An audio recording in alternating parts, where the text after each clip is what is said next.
Welcome to Land Academy. I'm Jack Butala. I'm Jill DeWit. We show you how to buy real estate for half of what it's worth. And sell it on the internet really fast. We are Jack and Jill, and this is the Jack and Jill Show too. With over 15,000 completed transactions, we're the experts at acquiring property. Of all kinds, not just land. For half price and flipping them for way more. All right, let's get this show started. Jack Butala with Jill DeWit. Hi. Welcome to our show today. In this episode, Jill and I talk about why you don't need a purchase agreement all the time. Great show today, Jill. Before we get started, let's share something funny or interesting, I should say, that happened to us recently. You know, I wanted to share a really cool email that I got from somebody. And I thought I was going to point out a couple little things in here. And I love when I get these. This is interesting to me. And I got to tell you, I read these and I need to share it. So here I am sharing it. I mean, it's just so good that the feedback that we get. So this individual, I haven't asked, so I have to can't drop some names here, but I can share some of it though. But it says, "Hey, hi Jill, I just want to drop a note of thanks to you and Jack having joined a few weeks ago. Although I've already been running a profitable land business, my methods have been rather than systematic." Isn't that great? Yeah. He says, "I'm going through everything. It's so thoroughly done, and it really does leave no stone unturned. I am smitten." Wow. And isn't that great? He said, to offer perspective, I have actually been, thank you. Jill Smitten. Thank you. He's actually, you're so sweet. I have a quote here at the end I was going to say for you. My quote for you is, "This show may or may not appeal to you." Based on Make fun of Jack.com. what you said the other day. So yeah, no, but we're not his first go around here, but it sounds like we're his last go around. Oh. So, and it basically, his whole thing was, we taught him how to web base this whole thing. So he says, here's his ending. Within a few weeks, I intend to have a fully functioning, automated, web-based selling properties. I love the idea of selling properties this way. So I'm so thankful to have found you two.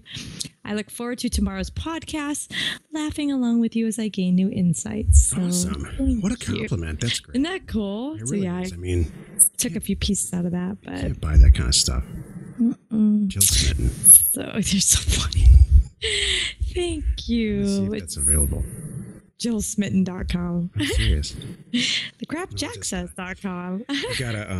I got an email from somebody recently. They said, once in a while you talk about a calendar. Can you please put a calendar together that shows the path that you can take, what I'm supposed to do on Saturday, what I'm supposed to do on Sunday, because I got to work Monday through Friday and on and on. So I did. I put a calendar together and we're going to publish it. I mean, we're going to publish it with your sales whenever you tell us to, but okay. I finally, I've been threatening to do that for quite some time, and it actually turned out really cool. Threatening. No, a lot of people say, look, I get it. You guys are doing great. This is, I see all these members doing it, but I just need one step more. I need you to tell me when all right, let's say I start the thing on Thursday. How much time do I need? Well, I need, it takes this much time to go through the program, then this much time to learn the data.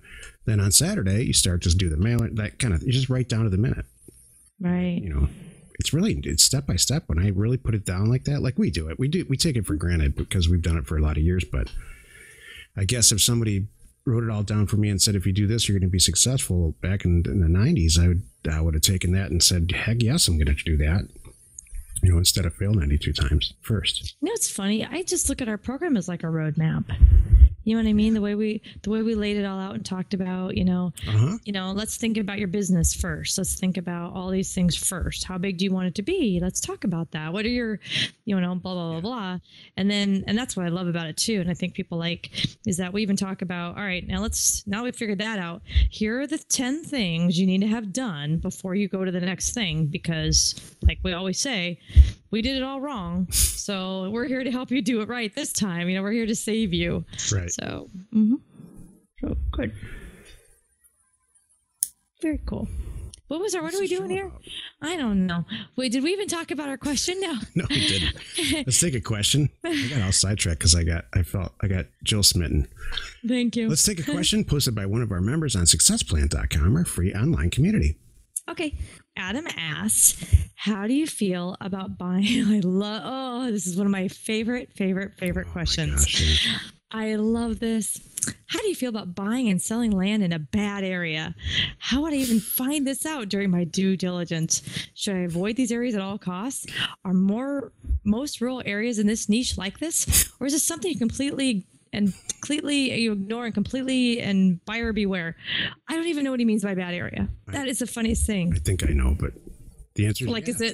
Is it like Breaking Bad? Yeah, I think that's what he means. Some people say bad is just so far out there bad. Well, I'll tell you, I'll put this in perspective. Okay. When I moved to Arizona in 1994 for the first time, I asked somebody where the bad neighborhood was. I want to see it. And they said, oh, it's right here on this block, and this block. Take a drive down there, but be really careful. Roll your windows up. So I went down there and laughed because I'm from Detroit. And they don't know a bad area out here. Detroit's got some bad areas that you just would never go there ever for any reason. So what a bad area is to one. It's just like you said on an earlier show, I think earlier this week, one person loves. What the hell is that? One person loves. Julie, now we have to video this. We have to show the video. No, You're 12 years old. You are 12 years old. I try. Oh my gosh. All right, let me back up. You want to finish Jill your just sentence? stuck her index finger into the camera and do it again. I was looking out the window, trying to have an intelligent conversation. This is how our life goes. So here's what happens. I'm looking at you. All right, we're in separate states. So I'm trying to figure out where the camera is by running my finger. Yeah, that's where it is. The camera's right. You got it. No, I know. I didn't know where the camera was on this computer. Wow. Not in its normal spot. If you are a regular listener and watcher, I guess now, because I'm going to post a video on this. No. You need to raise your standards. Oh boy, this show may or may not appeal to you. I think that you can do better. I think you can find some better entertainment than this. Oh my gosh. I totally ruined you. Just having to glance back. There's a finger in your face. So you guys don't have any fun at work then? No, not at all. Yeah, I know. Okay. Look, there's bad areas and good areas. It's in a rural. I've never seen a rural area that's bad, so I don't know what this person's talking about. Adam, I think that someone just told you a story. A lot of times people call the county, or maybe we call the county, and they say, oh my gosh, you can't believe what goes on out there. And that's just one incident 8 years ago. Don't take that stuff seriously. You're going to be fine. Well, I'll tell you what you don't want to do. Buy inner city lots like in a Rust Belt, like in Detroit. And then, for a lot, and then expect to sell them the next day. You got to be really careful with that. I think that's a bad area. There's usually really high taxes, and there could be structures on there, all kinds of trouble. That would be a good game. How do you, what do you call a bad area? And what do I, you know what I mean? Yeah. So what do I call a bad area? I'm sure that the area that I love, people might say that. I mean, it's crowded. This is a bad area. Yeah. So what? There's a beach. Yes, that's how I feel. I mean, that's one of the many reasons that you and I hang out with each other. Well, I know very people. Clear opinion on that. Kid number 2, this traffic sucks. This is awful, kind of thing. So he would just describe LA. He would describe all of LA as a bad area. So there you go. Because of the traffic? Yes, just the traffic. But yeah, never mind. The kid loves riding his bike up and down the beach. So, It's okay. It's not a bad area, but you know what I mean. If you have a question or you want to be on the show, reach out to either one of us on successplant.com. Today's topic is why you don't need a purchase agreement. Sometimes. What? Sorry. Sometimes you don't need a purchase agreement, believe it or not. Oh my gosh. If I didn't know you better, I would know. I would think that you maybe you're a little tipsy from the night before. I'm actually not. I haven't had anything, I promise. So yeah, I'll tell you, our whole business model is grab some data, send a bunch of offers out that are below market value, and several people, certain percentage of them call you back or they send the stuff back signed, and you do the deal. Should you do a purchase agreement? When not always. We don't. What percentage of the time do you know when you actually did it, Jill? Did you do a purchase agreement? Because I'll tell you, mine's like 10 or 15%, maybe less. It is. What you send in the mail is a purchase agreement. That's what I was going to say. I never do a purchase agreement in that situation. So unless they ask for it for some reason, which I can't remember anybody asking for it. So if they did ask for it, I sure would, because it's no big deal. It's a 1-page thing where I'm just kind of laying it out again. Hey, we agreed on this price for this property, and this is how the payment's going to come, and this is what kind of deed we're doing. That kind of thing. That's it. So if you send a purchase agreement like we do out to somebody for, let's say it's $1,000 for 5 acres in northern Arizona, I don't know, or $2,000 for northern Michigan property that's a couple of acres, and the seller calls back, his name's John Smith, and says, "Oh my gosh, I'm so glad you guys sent this. Perfect. I need a bunch of money to do X, Y, and Z. What do I do next? I'd like to close this deal with you." Well, John, you sign it, fax it, or email it back to us, and we'll get it going. Okay, thank you so much. Do you need to do an extra purchase agreement? But no, you want to strike when the iron's hot. You don't want to add paperwork. That's one of the beauties of this. You don't report to a lender. You don't need when you buy and sell a house, there's a million people involved. When you do this, there's you and the buyer and the seller, and that's it. Exactly. So no, purchase agreements are like just, I don't know who created a purchase agreement, Joe. It's just a letter of understanding is really what it is. And there's so many things that you do with a handshake that you don't put in writing. Maybe sometimes it's good, it's bad, or it's bad. I love the handshake rule. That's what this is. I think of a purchase agreement, people are used to having a receipt when you buy a car. Even if you do a Craigslist car, we always write a bill of sale. Even that, right? Like a bill of sale. I think of people automatically think you have to have that piece of paper like a bill of sale, and that's why they do it, even though they may never use it. How weird is it? That is kind of funny now. Now I'm getting a finger back in my face. It's hilarious. All right, I waited for you to make a serious point. That's really good. And then just bring it back down to kindergarten like you like it. Thank you. But yeah, well, I will tell you when I do use a purchase agreement if you're interested. I am. Okay. I am interested. I do use a purchase agreement on the other end often.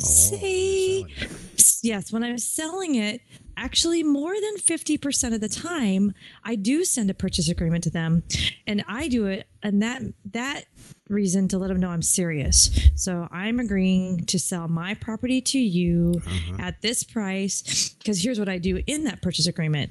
I put in there, I state I must have payment in full by this date, and then here's either the mailing instructions or the bank wire information, whatever it is. So I use it as my as a terms. Here's what we're going to do then, because you agreed on it. Just following up from our phone call, kind of thing. So, but that's when I do it, but not on the buy side. When I'm buying it, nope.